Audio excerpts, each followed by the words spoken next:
In the wake of conservative activist Charlie Kirk's death, President Trump's administration and his allies have promised consequences for people who speak callously about his killing. Inside and outside of Trump's government, it's led to people being fired, suspended, or reprimanded. And it sparked an open debate about the limits of free speech. Hey, everybody. J.D. Vance here. 5 days after he was killed, Charlie Kirk's podcast was back on the air, this time with Vice President J.D. Vance in the host's chair, paying tribute to his late friend. Charlie was a visionary. He was a luminary. The 31-year-old conservative activist was shot and killed at a university event in Utah last week, his death sparking a polarized response.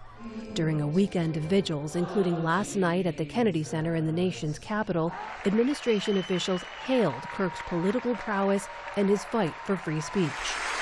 Charlie lived by the principle that no matter how horrible another person's speech may be, their ideas must be defeated by better ideas, not by resorting to violence. He died? Damn, B. Life comes at you fast. But some, especially online, used their right to free speech to speak out against Kirk and his message. I won't let anybody distort reality and try to paint this picture that Charlie Kirk was this God-fearing family man who just wanted to go to college campuses and debate. Comments the vice president and president say should and will have consequences. So when you see someone celebrating Charlie's murder, call them out. And hell, call their employer. We don't believe in political violence, but we do believe in civility. You know, they're already under major investigation. A lot of the people that you would traditionally say are on the left. They're already under investigation. White House Deputy Chief of Staff Stephen Miller vowed to use law enforcement to go after Americans who mocked Kirk's death, calling that domestic terrorism. We will not live in fear, but you will live in exile, because the power of law enforcement under President Trump's leadership will be used to find you, will be used to take away your money, take away your power, and if you've broken the law, to take away your freedom.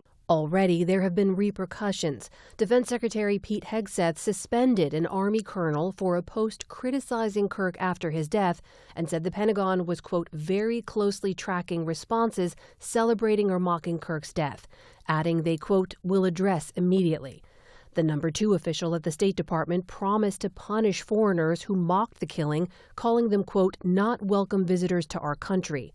Right-wing conspiracy theorist and Trump ally Laura Loomer said she would try to ruin the professional aspirations of anyone who celebrated Kirk's death. Multiple media professionals, both in news and in sports, have already been ousted for comments about Kirk.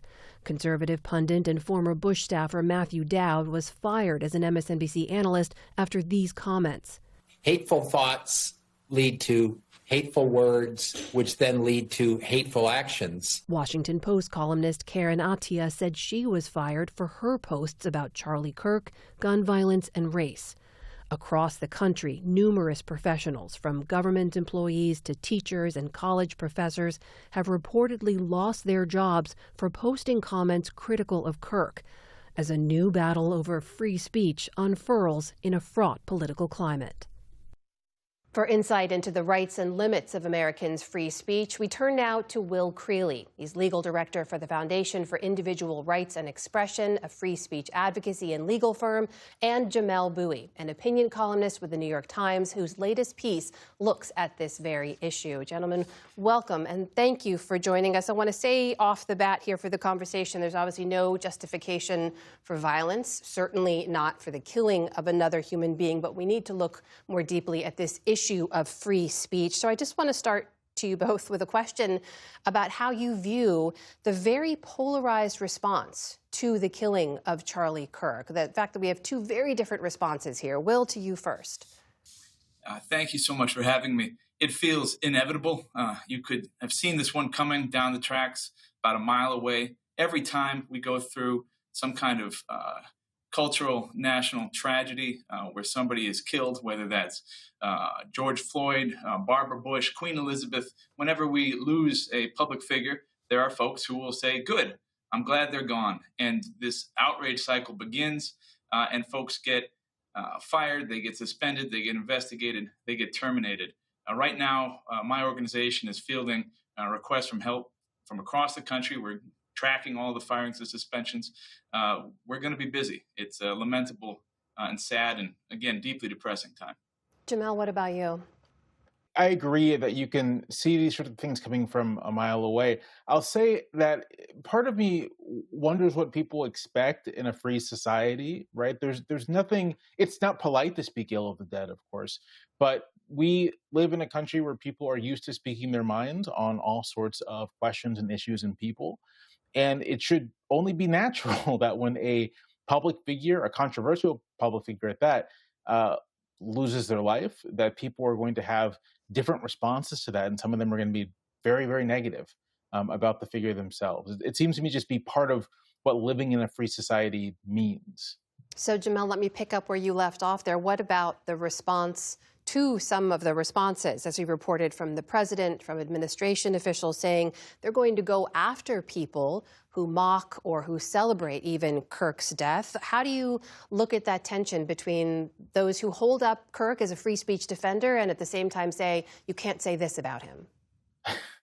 I mean, it's a tension, it's hypocrisy, I'd say. It doesn't make any logical sense, at the very least, to hold up Kirk or anyone as a defender and advocate of free speech, and then in the next breath, threaten people for not speaking the correct way about the person. Kirk was surely meaningful to many millions of people, but that doesn't necessitate anyone in private or public life to have to respond to him a certain way. And the idea that the state itself has essentially an approved view of the situation and will try to punish people for not agreeing to that official view, not heeding that official view, is, I'd say, a direct attack on Americans' free speech rights in the most classic sense, right? Like people often say the First Amendment is about what the government can do about your speech. And this is very much the government threatening to suppress people's speech because they have an opinion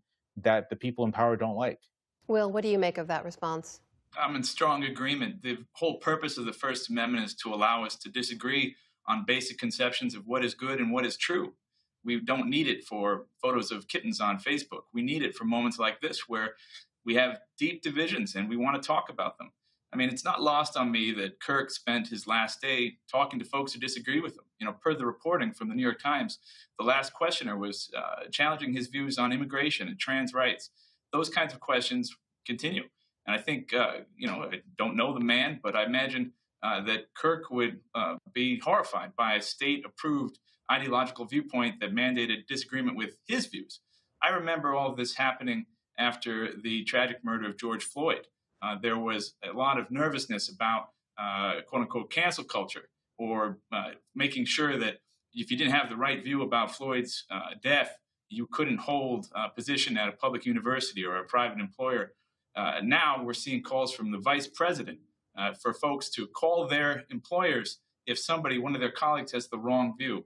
That's antithetical to the First Amendment, and it erodes the culture of free expression that we need more than ever in this country. Will, you say that Kirk might have been horrified by some of this, but we should point out Kirk himself kept a list of academics that he felt should be fired for what they had to say or the views that they expressed. And there's also, as his critics point out, the fact that some of his messages could have been seen as those that might incite harm against others. He used anti-Semitic language, anti-immigrant language, anti-Black language. How do you look at that? To be clear, I said he might be horrified if the state was mandating a view that he did not hold. So I want to be clear about that. But we criticized his group's professor watch list back in 2016. It's protected by the First Amendment. You have a right to create those kind of watch lists. But we criticized it at the time as deeply illiberal. We know in this country we have a dark and very tragic history of blacklists, thinking about the McCarthy era. So we criticized it then, and we criticize it now. One does not have to be a supporter of Kirk's views, I should hope, to recognize the real danger of having a state-mandated orthodoxy about what one can say about political opponents. That should trouble all of us. There's no official party line as an American about what we think of Charlie Kirk or anybody else in this country. That's the beauty of American pluralism. You know, like we used to say as kids on the playground, it's a free country. And my colleagues and I are going to work hard to make sure it remains that way. So, Jamel, reflect on this moment we are now sitting in. I should point out, actually, a Republican Congressman, Tim Burchett, told our producer, Kyle Medora, this is what happens in a public forum. Somebody gets shot. There's this expectation that things that you disagree with could be met with violence. How worried are you about that sentiment and about the fact that public figures, thought leaders could now self-censor themselves or limit public interaction?